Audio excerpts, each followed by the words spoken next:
بڑی دولت ہے۔ آج جو معاشرہ خراب ہو چکا ہے، سب سے بڑی وجہ یہ ہے کہ انسانوں کے آنکھوں میں حیا نہ رہی،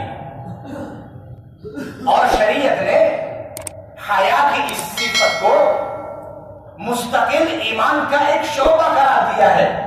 فرمایا الحیاء شعبۃ من الایمان، کہ حیا ایمان کا مکمل ایک شعبہ ہے۔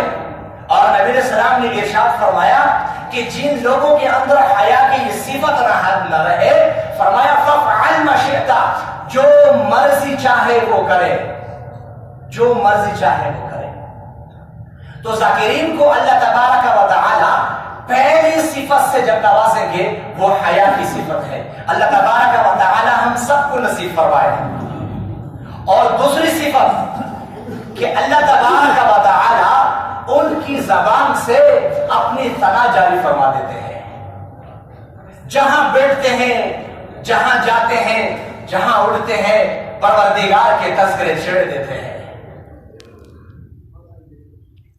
یا تیرا تذکرہ کرے ہر شخص، ورنہ پھر ہم سے گفتگو نہ کرے۔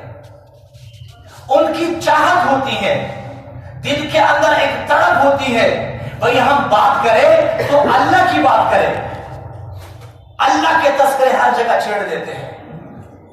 تو پہلی صفت کہ ان کے آنکھوں میں حیا کی صفت پیدا ہو جاتی ہے، اور دوسری صفت کہ ان کی زبان پر اللہ کے تذکرے ہوتے ہیں، اور تیسری صفت اللہ تبارک و تعالی اپنے ذاکرین کی دل میں خوف اور رجا، خوف اور امید کو پیدا کر دیتے ہیں۔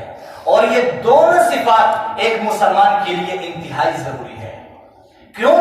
اس لیے کہ خوف کے اندر اللہ تبارک و تعالی نے یہ صفت رکھی ہے کہ الخوف یمنع عن الذنوب، کہ خوف کی وجہ سے انسان گناہوں سے رک جاتا ہے، اور فرمایا کہ الرجاء یقوی علی الطاعات، امید انسان کو نیکیوں کے اوپر آمادہ کر دیتا ہے۔ تو تیسری صفت یہ ہے کہ انسان کے دل کے اندر خوف اور رجا، خوف اور امید، دونوں صفات اللہ تبارک و تعالی پیدا فرما دیتے ہیں۔ پہلی صفت کہ ان کے آنکھوں میں حیا آ جاتی ہے، دوسری صفت کہ ان کے زبان سے اللہ تبارک و تعالی اپنے تذکرے جاری فرما دیتے ہیں، اور تیسری صفت کہ اللہ تبارک و تعالی ان کی دل میں خوف اور امید کو جمع فرما دیتے ہیں۔ اور چوتھی صفت یہ ہے کہ اللہ تبارک و تعالی ان کے دماغ میں تسلیم اور رضا کی صفات پیدا کر دیتے ہیں۔ جو ہوا، جو ہو رہا ہے، جو کچھ ہوگا، اللہ تبارک و تعالی کی طرف سے ان پر وہ راضی ہوں گے۔ آج معاشرہ شکوے اور شکایت کا شکار ہو گیا ہے۔ ہمارے پاس کتنے سارے لوگ آتے ہیں، اپنے حالات سے تنگ آ گئے ہیں، سینکڑوں شکوے شکایت کرتے ہیں، میرے ساتھ فلانے نے یہ کر دیا، میرے ساتھ یہ ہو گیا، میرا یہ کاروبار اس طرح کا ہو گیا۔ جب فرمایا کہ کثرت سے ذکر کریں گے، اللہ تبارک و تعالی ان بندوں کے دل دماغ میں تسلیم اور رضا کی صفات کو اللہ پاک پیدا فرما دیں گے۔ اور پانچویں صفت یہ ہے کہ اللہ تبارک و تعالی ان کے ہاتھوں میں عطا کی صفت عطا فرما دیتے ہیں، اللہ کے راستے میں خرچ کرنے کی صفت عطا فرما دیتے ہیں۔ آج لوگ مالدار ہیں، کتنے لوگ مالدار ہیں اور کتنے لوگ مال کے چوکیدار ہیں، سب کچھ دیا ہے، لیکن اس کے باوجود اللہ کے دین پر، اللہ کے راستے میں خرچ کرنے کی ہمت ہی نہیں ہوتی ہے۔ عبداللہ بن عباس رضی اللہ تعالی عنہ اہل بیت میں سے ہیں، ان کے صحابت کے چرچے ہیں۔ ایک صاحب نے پوچھا کہ حضرت آپ نے اپنے سے بڑا کسی سخی کو دیکھا ہے؟ تو فرمانے لگے جی میں نے دیکھا ہے۔ اچھا وہ کیسے؟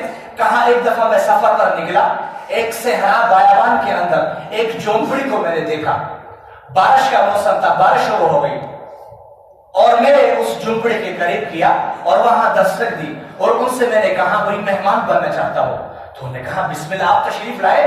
اور جس وقت ہم دو ساتھی تھے اندر گئے تو تھوڑی دیر کے اندر ہم نے دیکھا کہ اس بدھو نے ایک اونٹ ہمارے استقبال میں ذبح کر دیا، اور